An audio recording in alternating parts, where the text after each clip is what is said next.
universal happiness comes, isn't it? Why that happiness comes? Why? Because at that time each one wanted to meet each other. After meeting, that question of meeting is no more there. They are in meeting. So when they meet, the questions have gone. Effort is gone. Thought is gone. Desire is gone. So this meeting has no thought. But nobody knows. They say, I am happy when I meet my girlfriend. No, because when you meet your girlfriend, the desire to meet the girlfriend is no more there. That gives you happiness, no one knows. So whatsoever, whenever you are happy, in whatsoever direction or circumstances, at that time you don't have any thought. Then you are happy.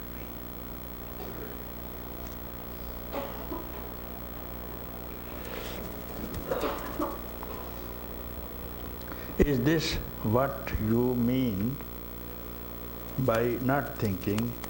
Is the silence you speak of, is the silence behind the thought? Yes, silence is behind the thought. Thought is not the part of them. You write very well, then you are confused. Why? But just notice them. Just notice them. Yeah, any thought comes, most people don't notice. They are washed away in the current of the river and they are in trouble. Whenever the thought comes, look at it, watch it, be vigilant. Then there will be no thought at all. Not only write and not only think, but do it. It doesn't cost time, and then you will have this practice everywhere. When you go, you see at the thought when it arises, so you will be doing the routine of your daily life, going to market, walking in the forest, even without thinking. Then you will enjoy your life, you see. So whatever comes, let it come. Whatever goes, let it go. You simply keep watching, you see.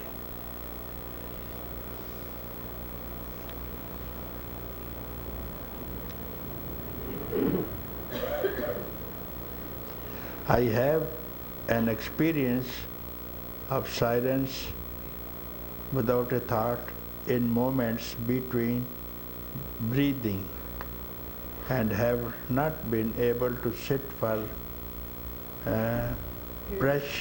periods of meditation without thoughts coming or going. So you don't nirava. Anyway, when you sit for meditation, first of all, when the thoughts are rising, you are holding them. So to meditate is the practice not to hold the thought, any mind. When the mind is free, that's called meditation. So let the thoughts come and go away. You don't run after the thought. Everybody runs after the thought, you see. If they see someone on the street, they appreciate, like it, they turn their neck behind to see. They are lost. Somebody goes, let it go. This is a happy way of living. Like you are standing at the platform, the trains are coming, let them come. Trains are departing, let them depart. You want a train where you are going. In that train, you get in. You can't make friendship in the transit lounge. You are sitting along with people, somebody going to Paris, somebody going to New York, someone going to Munich, all sitting around you. You are chit-chatting, sharing the drinks also. But when the board announces, plane, get ready, get checked for security, such and such flight for Munich, this friend is gone, isn't it? And other friend for New York, announcement, check-in, passengers for New York, they have left. Other New York, everybody's gone. You are left alone because your flight is different. And nobody will stay. This is a travel lounge. Many people came, they have left. Many are here, they are leaving. Many will come, they will leave. Whosoever comes, goes.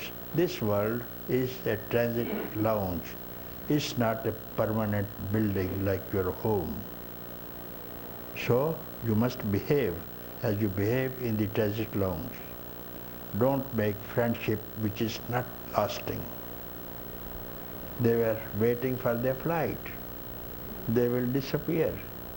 So you have friendship with one who has to travel with you, same flight, same number. Then you create the friendship with that.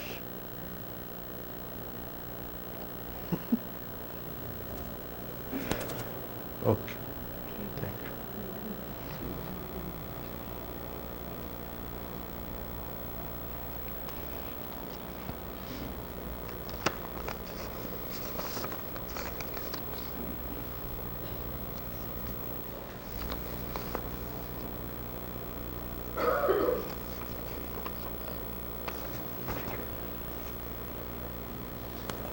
One year has passed with you here in Lucknow.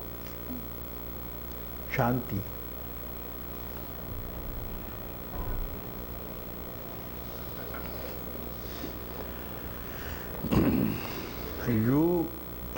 One year has passed with you in Lucknow now, and I felt for a while that leaving for the West would be appropriate. But now there is just not knowing, no pull anywhere, only a flood of tears and ache in my heart. At the uttering of your name, no one to go, where to go. No desire ever to go or do, and nothing to do. There is no past left, only you are. Joy and happiness is in serving you. Please command. It will be done in deep love, gratitude, surrender. Beauty to your lotus feet, Papaji, my own self, my own only self is you, Om Shanti, your loving daughter, Shanti. So, better go and come.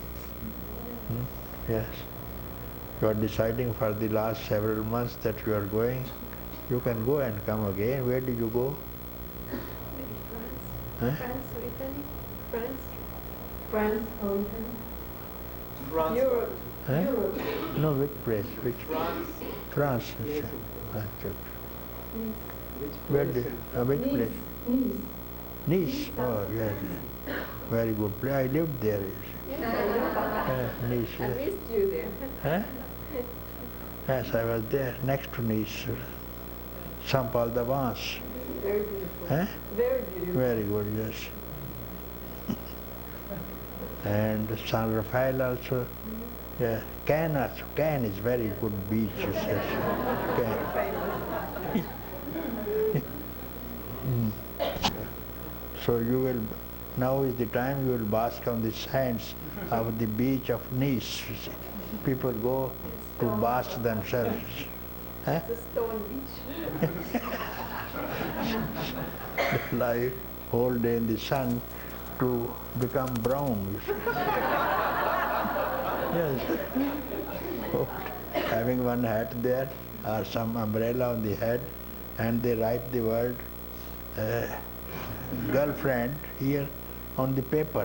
The paper, girlfriend, my beloved, my love, like this thing, and with the paper. So all of the skin is brown, and so this remains white. So they showed me in Paris, you see. I've been in south of France, and look, you see how much I have baked baked or how much I have baked, see, and the see. But then it vanishes in 15 days, becomes all brown, you see. So don't have that kind of coating, you see.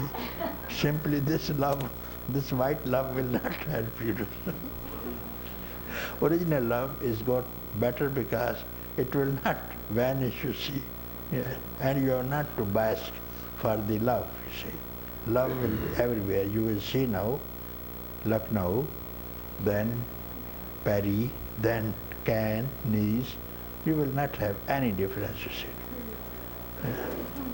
If you go to San Rafael, I have many hippie friends there. In 1969, a group of hippies, they will only smoke chillum, you see. And I tell them, you don't drink, smoke chillum, you see. But they were all having chillum, then heroin, then LSD, and they were not feeling hungry at all, you see. Just a trip, you see, one trip for 6 hours. And then I used to take food for them, and one boy got some pleurisy, and then I took him to a doctor, and then I advised him, you better go back and look after your health, you see. So I sent him back, you see. And when I had gone to San Rafael, they all came to me. Same group, but same remained hippies themselves. They have not changed, you see. Not working. And one boy in a group will go to work one day, and he will bring some chillum and some spaghetti.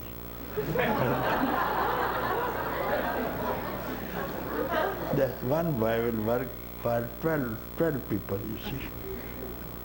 One boy. Why all? We have to eat food and then smoke chillum. Why all of us should go? One man's wages is quite enough, because he will get 500 francs, he will bring bread, and he will bring some cheese, and he will bring chillum, enough for us for the day. Next man goes. How we are living very happy.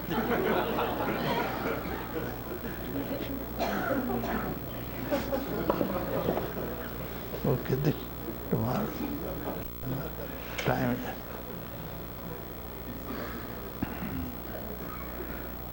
Acha, Swamiji will give about this thing. Shivratri, yes. Not about. Today is Shivaratri, so some people are celebrating Shivratri tonight, and they wanted to know something about Shivratri, and Swamiji will speak about Shivratri, which will begin celebration in the night till tomorrow morning. Om Namah Bhagavate Sadashivaya. Shivratri means the night of Shiva. It comes on the 28th moon of this month, and it is celebrated on this particular night. But before I describe to you what Shivratri is, how it is celebrated, it is necessary to tell you what Shiva is.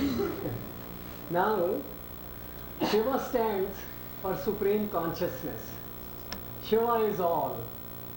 But as he is presented in pictures and images as a deity, it is necessary for me to trace how he became a deity, and then certain very interesting legends connected with this deity and his place as a deity. There were no Vedic deities, particularly Shiva is not mentioned as a deity in Vedic scriptures. It is only, there were loose worships going on many thousands of years after the Vedas. Nobody knows when the Vedas were written. And then some sort of system was provided, say, in the 3rd, 4th or 5th century AD, where certain worships were formalized and concretized, and those worships came to use certain deities. I will tell you about Shiva used as a deity. Now Shiva has a white color, white form, but it has a blue hue. Now white means colorless, white means no color on it, and that connects what I earlier said, Shiva is all, Shiva is supreme consciousness. White blue hue, it is like the Gagan, that is the sky. It looks blue to you from a distance, but as you fly into it, you don't find anything blue. You go higher and higher, you don't fly. It is unlimited, and it is blue is only an apparent color placed on it. Now, Shiva is represented to you, sometimes you find coming to India in two ways. One is the Shiv Linga, which is in the shape, it is not what has been condemned by some people from other motives, that it is something else. It is a phallic kind of a deity. It is not so. It means it is just a shape which has no opening underneath. It is like an O, but without an ending. So that represents the oneness of all. That again brings me back to what I told you earlier. It is the supreme consciousness, the one. The second way that you find Shiva represented is in some images and some other sculptors' works also. Now, images and the statues, they show you Shiva with matted hair and Ganges on top of his head. Now, the Ganges denotes that the Supreme All, he desired that the Ganges, as the cooling nectar comes down from the heaven on the earth and gives the jala, the water of Gyan, to everyone. The matted hair show that our thoughts are numerous, tremendous thoughts, and Shiva has captured them on his head to be able to indicate to us that we can also become thoughtlessness if we become one with the Supreme Consciousness. Coming down, you find that Shiva has been clothed with a tiger skin. He has got an antelope skin to sit on. He has got a trident in his hand. He has got fire in one hand. And in one hand, he is shown pointing downwards. In one hand, he has got a little drum-shaped music type of an instrument. Now, I'll give you the details of a legend, how these different things came to be shown on the image. The legend is that there were about 10,000 holy persons. They were carrying on the ancient way of capturing the natural powers and becoming powerful. Shiva appeared to them and told them that they were all wrong and they must listen to him, they must follow him. Then he tried to teach them Gyan, but they all became vicious and atrocious. They started hitting him. First of all, they threw a tiger at him. He caught it, flayed it, and covered his body. Otherwise, Shiva is naked. I need not again tell you why naked, because the Supreme Consciousness is naked. Now, and what did the tiger denote on the image? They are sent the tiger in the form of fear on him. And that is why Papaji says, you have nothing to fear. So he put on his body the tiger skin. Then they threw snakes on him. The snakes denote desires, and he just wrapped them around on his body. And so Papaji tells you, when you are rid of desires, then you are rid of the world and you are yourself. Then they sent an antelope to him, means that you want to run away. You want to run away. You don't want to stick to anything at any time. You want to run here, run fast, this way, that way. Antelope denotes that. And he flayed it and made it a skin of it and sat on it. Then they threw an hourglass on him. Hourglass shows, as Papaji says, that death is calling. The hours are passing. He made it into the shape of a drum, the damru, and held it in his hand. He converted that hour into damru. Now damru, what does it denote? That little drum, what does it denote? It denotes the sound. The sound, what does the sound denote? Of course, the first manifestations of Atma are in sound and light.